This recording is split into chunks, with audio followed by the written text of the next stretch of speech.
TV पर serial देख रही होती है, तभी उसकी सास वहाँ आती है।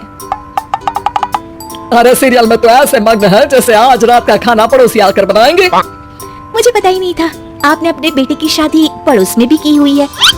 मतलब? मतलब इस घर में सारा काम बहू ही करती है, आप तो सिर्फ खर्राटे मारती हैं। अच्छा जी, फिलहाल तो तुम आराम फरमा रही हो, चलो जाओ, ये मेरे टीवी देखने का समय है।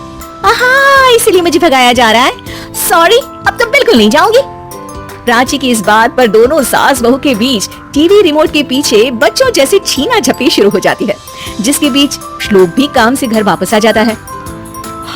आज मेरी चूहे बिल्ली की जोड़ी किस बात पर झगड़ रही है? अरे तेरी बीवी मुझे टीवी नहीं देखने दे रही। अरे तुम्हारी मम्मी मुझे खाना बनाने के लिए फोर्स कर रही है। अरे वाह, ऐसे बेतुके रीजन पर तो बच्चे भी झगड़ा नहीं करते। अरे मुझे कुछ मत बोल, सब इसने ही शुरू किया है। हाँ, जैसे आप तो बहुत दूर की धूली है ना। अरे बस दोनों चुप, प्राची जाओ खाने की तैयारी करो, और माँ तुम छोड़ो, तुम्हें क्या बोलूं, शांति से अपना सीरियल देखो, मुझे दोबारा लड़ने की आवाज सुनाई नहीं देनी चाहिए।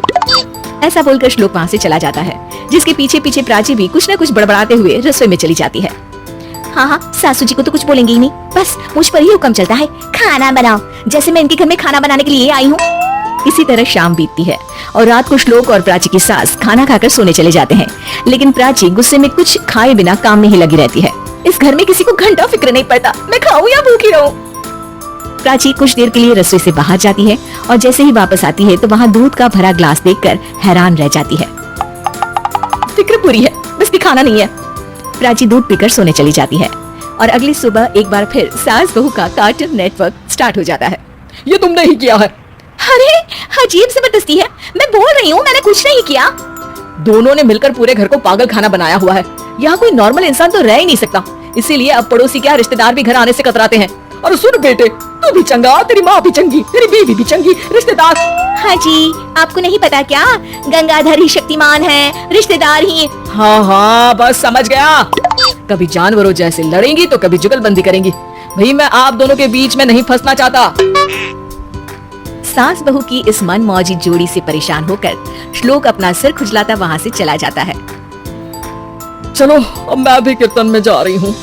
इस पर जैसे ही सास कमरे में अपना पर्स लेने जाती है तो वहाँ नाश्ते की प्लेट रखी देख मुस्कुराने लगती है और नाश्ता करके घर से बाहर निकलते हुए कुछ पैसे टेबल पर रख जाती है, जिसकी कुछ देर बाद सिलेंडर वाला घर आता है। ओ मोरी मैया, मैं सिलेंडर के बारे में तो बिल्कुल भूल ही गई थी।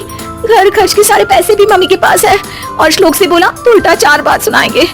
प्राची ये सोच ही रही होती है कि अचानक उसका चेहरा चमक उठता है और वो घर में आकर इधर उधर देखने लगती है।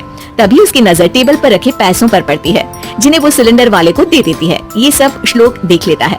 अच्छा बेटे, इतना बड़ा घोटाला, सबके सामने मैं तेरी दुश्मन और पीठ पीछे तेरी मेरी यारी। इस पर श्लोक एक प्लान बनाता है और शाम को सब एक साथ बैठे होने पर बोलने लगता है। माँ, तुम दोनों की बहुत लड़ाई होती है, इसलिए मैं सोच रहा हूँ कि प्राची को उसके घर छोड़ाऊं, इससे वो भी खुश रहेगी और तुम भी। अचानक श्लोक की ये बात सुनकर सास बहू शौक से उसकी तरफ देखती हैं। अरे ऐसे कैसे घर छोड़ाओगे, मुझे कहीं नहीं जाना। अरे तुमने बोला नहीं पर मैंने सुन लिया, तुम्हें मम्मी के साथ रहना अच्छा नहीं लगता, मुझे पता है। अरे वो अरे, जब बहू खुद कुछ काम बोले तो वो तुझे सुनता नहीं, और अब जो इसने बोला ही नहीं वो तू समझ गया। जब उसे नहीं जाना तो फिर जबरदस्ती क्यों कर रहा है? अच्छा, फिर आपको मौसी के घर छोड़ाता हूँ। बस अब आप दोनों एक घर में एक छत के नीचे नहीं रह सकती। मैं इस टॉम एंड जेरी की जोड़ी को और नहीं झेल सकता। है? ऐसे कैसे नहीं रह सकते? तुम्हें इतनी दिक्कत है तो तुम्हारा बोरिया बिस्तर पैक कर देती हूँ, लेकिन मम्मी जी कहीं नहीं जाएंगी। बिल्कुल यही सुनना था मुझे। अगर दोनों में इतना ही प्यार है फिर हर वक्त ये लड़ाई का नाटक क्यों करती हो? देखा मैंने कैसे माँ किचन में दूध रखती है और तुम उनके लिए कमरे में नाश्ता रखती हो, और कैसे वो पहले ही तुम्हारी दिक्कत समझकर घर में पैसे रखकर बाहर जाती है। अरे भाई, इतना ड्रामा तो डेली सोप में भी नहीं होता जितना तुम दोनों ने इस घर में फैलाया हुआ है।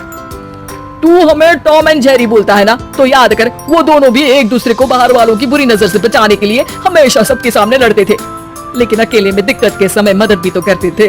बस हमारा रिश्ता भी कुछ ऐसा ही है। और वैसे भी अगर सास बहू में तू मैं नहीं होती तो दुनिया वालों को कहानियाँ कैसे मिलेंगी?